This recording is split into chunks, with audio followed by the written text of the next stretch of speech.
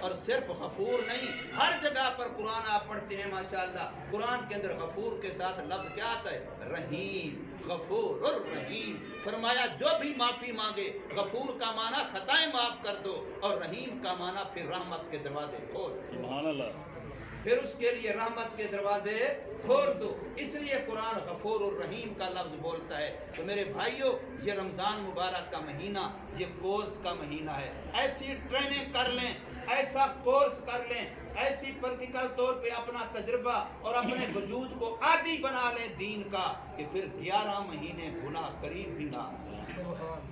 ایسی میری آنکھ پاک ہو جائے کہ 11 مہینے پھر غلط نہ دیکھے، ایسے میرے کان پاک ہو جائیں پھر 11 مہینے غلط نہ سنیں، ایسا میرا دل اللہ کی ذات کا خوگر ہو جائے، عادی ہو جائے، ذکر میرے اندر رچ جائے، ذکر میرے اندر بس جائے، کہ پھر کوئی وصف سا بھی مجھے ذکر سے، اللہ کی ذات سے غافل نہ کر سکے۔ یہ کورس کرنا ہے رمضان مبارک میں۔ اور پھر جیسے ہر چیز کا اینڈ جو ہوتا ہے، آخر جو ہوتا ہے وہ اہم ہوتا ہے، وہ خلاصہ نچوڑ کریم ہوتا ہے۔ آپ کے ہاں کئی پارٹیاں، فنکشن ہوتے ہیں، پروگرام ہوتے ہیں، تو آخر میں سب سے اہم بات، ہم لوگ مولوی ہیں جلسے کرتے ہیں، ہماری محفلوں میں جلسوں میں آخر میں کس کو لے آتے ہیں؟ اصل مہمان ہوتا ہے، جو سب سے بڑا مہمان ہوتا ہے، اس کو آخر میں لے آتے ہیں۔ پوری محفل کا خلاصہ یہ ہے کہ جس کے لیے محفل سجائی گئی تھی، ساری محفل کا دلہا یہ ہے۔ تو ایسے ہی رمضان مبارک میں آخر میں جا کے آپ سے اللہ کا گھر تقاضا کرتا ہے، اللہ کی ذات تقاضا کرتی ہے، اللہ کے محبوب نبی کی پیاری سنت ہے کہ آپ سب کو سلام کر کے اللہ کے گھر جائیں، بس اللہ میں تیرا ہو گیا۔ اگر میں رمضان میں یہ کورس کر لیا میں نے کہ اللہ میں تیرا ہو گیا، تو سمجھو میں چلتا پھرتا بھی اعتکاف کرتا، پھر میرا رمضان قیمتی بن گیا، کامیاب ہو گیا۔ اور اگر رمضان بھی گزر گیا، جیسا میں پہلے تھا ویسے میں آپ بھی کھڑا ہوں، نہ میرے کان کے معاملے میں کوئی فرق آیا، نہ آنکھ کے معاملے میں کوئی فرق آیا، نہ زبان کے معاملے میں کوئی فرق آیا۔ وہی بات ہے کہ پھر رمضان آیا اور چلا گیا، قیامت کے دن یہ ہمارے خلاف ہو جائے۔ یہ رمضان نے خاموش نہیں رہنا، یاد رکھنا، یا تو میرے حق میں بولے گا یا میرے خلاف بولے گا۔ اگر میں نے وفا کی، میرے حق میں سفارشی بن کے رب کی رحمت دلوا کے میری سفارش کرے گا، رب کی رحمت مجھے دلوا کے رب کا رحمت کا حقدار بنا کے چھوڑے گا۔ اور اگر خدا نہ خواستہ میں نے رحمت اس مہینے کی بے ادبی کی، گستاخی کی، آداب اور حقوق کی رعایت نہ رکھی، تو پھر یاد رکھیں یہ میرے خلاف استغاثہ ہے۔ اللہ کی پاک بارگاہ میں یہ میرے خلاف دعویٰ کرے گا، فریاد کرے گا کہ میں اس بندے کے پاس گیا تھا اور اس کو صحت بھی تھی، سلامتی بھی تھی، تندرستی تھی، کوئی عذر نہیں تھا، اور اس بندے نے میرے ادب نہیں کیا، میرا ادب نہیں کیا۔ اس لیے کہا جاتا ہے بالفرض آپ معذور بھی ہیں، روزہ نہیں رکھ سکتے، شریعت نے آپ کو چھوٹ دے دی ہے، آپ فدیہ دے رہے ہیں، لیکن پھر بھی روزے دار کے سامنے نہ کھائیے، پھر بھی کھلے عام جانوروں کی طرح چلنا پھرنا کھانا پینا نہ کیجیے، پھر بھی چھپ کے کھائیے، پھر بھی تنہائی میں کھائیے، تاکہ رمضان کے ادب کا لحاظ پھر بھی کیا جائے۔